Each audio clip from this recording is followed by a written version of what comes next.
Once upon a time, in a small village, there lived a sweet girl named Areeha. She was known by everyone for her kind heart and gentle smile. Whenever someone needed help, Areeha was the first to arrive. One day, while walking home from school, she saw an old woman trying to carry a heavy basket of fruits. Without thinking twice, Areeha ran to her and said, "Let me help you, Grandma."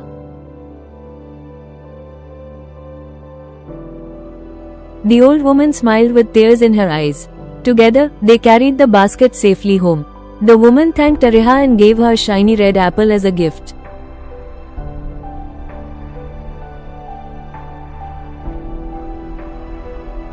Areeha didn't help for rewards, she helped because it made her happy. Her kindness spread through the village like sunshine after rain. Soon, everyone started helping each other, inspired by her good heart.